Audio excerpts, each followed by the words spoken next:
Assalamualaikum warahmatullahi wabarakatuh. Anak-anakku, baiklah, untuk pertemuan kali ini kita akan membahas tentang jurnal. Setelah minggu yang lalu kita membahas tentang laporan keuangan yang berasal atau sumber pencatatannya dari persamaan akuntansi, maka pada minggu ini kita akan membahas tentang jurnal.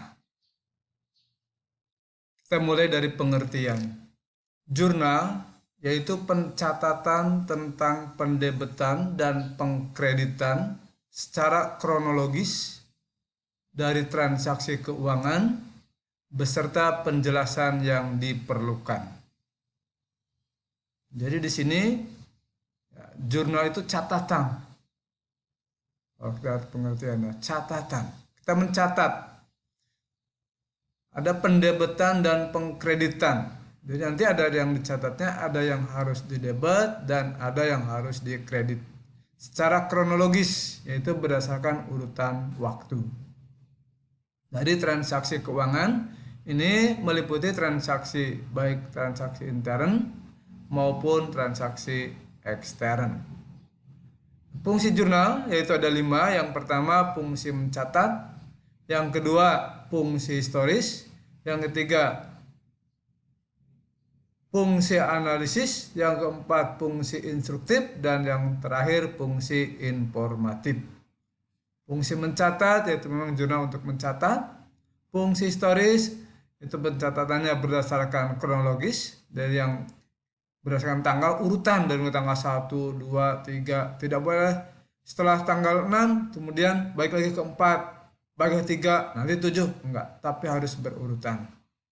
Fungsi analisis, jadi menganalisis mana yang harus didebit, mana yang harus dikredit. Fungsi instruktif, menginstruksi. Ini langkah selanjutnya kemana? Instruksi ke buku besar apa yang diperlukan. Dan yang terakhir informatif, mana yang bertambah, mana yang berkurang. Baiklah, untuk selanjutnya, sebelum mencatat ke jurnal, kita lihat dulu aturan debit dan kreditnya. Ini mekanisme debit dan kreditnya, cara mencatatnya. Ini akun pada dasarnya dibagi 5, tapi sengaja di sini saya tulis menjadi 7. Karena untuk akun akumulasi penyusutan, ini merupakan bagian dari akun harta, punya sifat yang mengurangi. Kemudian pripe atau private atau pengambilan pribadi, ini bagian dari modal. Hanya lawannya, kontra aset dan kontra modal. Ini untuk harta, jika bertambah dicatat di sebelah debit. Jika berkurang dicatat sebelah kredit, saldo normalnya debit. Akumulasi penyusutan, kalau bertambah dicatat di debit, di kredit, dan kalau berkurang di debit. Saldo normalnya kredit. Begitu juga utang, modal, ini sama. Kalau bertambah di sebelah kredit, kalau berkurang dicatat sebelah debit. Saldo normalnya kredit. Kemudian yang terakhir ini ada beban. Jika bertambah dicatat di sebelah debit, dan jika berkurang dicatat sebelah kredit. Saldo normalnya kredit. Ini aturan ini sebelum ke jurnal harus sudah hafal. Jadi saya minta kalian harus menghafal, bukan hanya dicatat, tapi dihafalkan aturan seperti ini. Selama kalian belajar akuntansi, ada jurnal, maka aturan-aturan ini akan tetap berlaku. Nah, selanjutnya setelah kalian hafal, kayak apa sih bentuknya? Kolom-kolomnya seperti apa?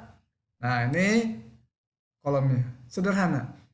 Hanya ada kolom tanggal. Kolom tanggal yang dibagi 2, yang lebar untuk bulan, yang kecil untuk tanggal. Keterangan, ada kolom referensi, ada debit, ada kredit. Ini judulnya jurnal umum. Halaman, yang mulai dari halaman 1, halaman 2, terus sesuai dengan buku. Nah, keterangan di sini diisi akun yang debitnya apa, nulisnya hampir nempel ke garis. Sedangkan yang di kredit menjorok. Rep ini diisi oleh nomor akun. Rep ini singkatan dari referensi, nomor akunnya. Nah, debit, di sini ditulis angkanya berapa, rupiah, ini yang kredit rupiah. Setiap transaksi, maka jumlah debit dan kredit jumlahnya harus sama. Kalau tidak sama, otomatis salah. Kemudian cara mencatatnya yang debit dulu semua, kemudian baru yang sebelah kredit. Itu bentuk kolomnya. Nah, selanjutnya contohnya. Nah, supaya lebih jelas, ini contoh. Ini saya berikan contohnya. Contoh pada bulan Agustus tahun 2020. Oh, jangan Agustus, misalnya Januari. Nih, saya ganti menjadi Januari. Bulan Januari tahun 2020, Bapak Abdul mendirikan usaha servis motor dengan nama Servis Motor ABC.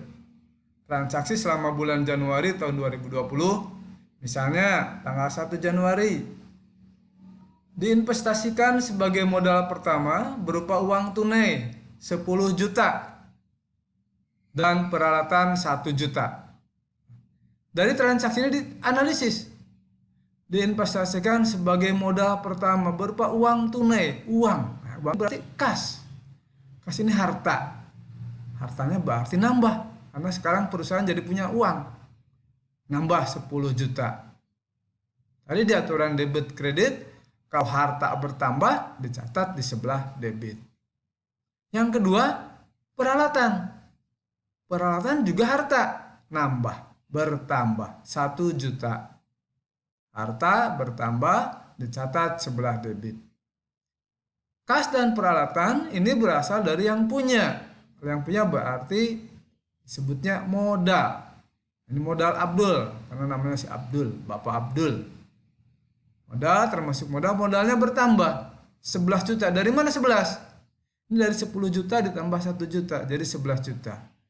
Modal bertambah dicatat sebelah kredit. Ingat ini ya, ke aturan debit kreditnya yang ini kembali.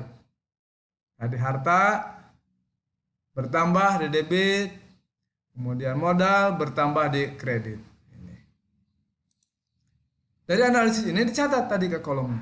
Tangga, masukkan ke tangga. Bulan dulu Januari, tanggal 01, yang dicatat yang debit dulu, kas. Jangan nulis hartanya, tapi langsung nama akunnya, kas. Ini dekat ke garis nih. Jumlahnya 10 juta. Repnya jangan diisi. Nanti kalau pas posting ini diisinya. Kemudian peralatan yang debit. Lurus huruf P dengan K lurus. Debit 1 juta. Kemudian yang kreditnya modal. Modal huruf M-nya menjorok. Di kredit 11 juta.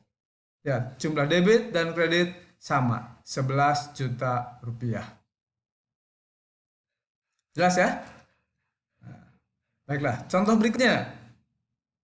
Misalnya tanggal 2, dibeli secara kredit perlengkapan 500.000. Dibeli perlengkapan. Nggak kita pikir analisisnya.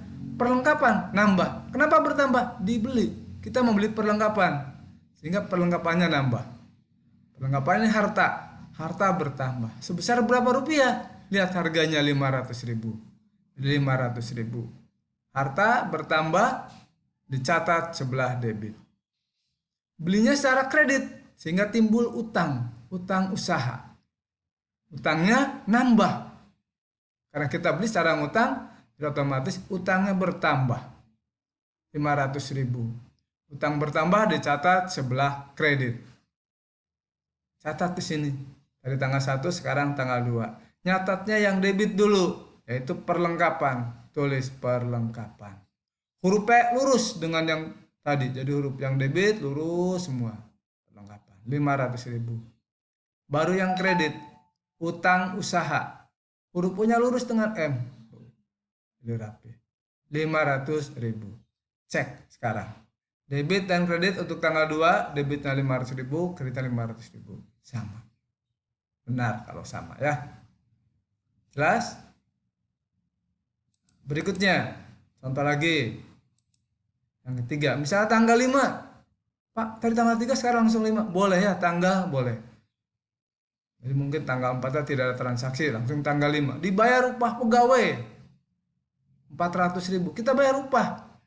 Kalau bayar bagaimana? Uang kas. Kas itu harta. Berkurang. Kenapa berkurang? Pakai bayar. Otomatis uangnya berkurang. 400.000. Harta berkurang, dicatat sebelah kredit. Untuk apa berkurang ya? Bayar upah, jadi beban upah nambah. Tadinya tidak ada beban, sekarang jadi ada, bertambah 400.000. Beban bertambah di debit. Dicatat sekarang.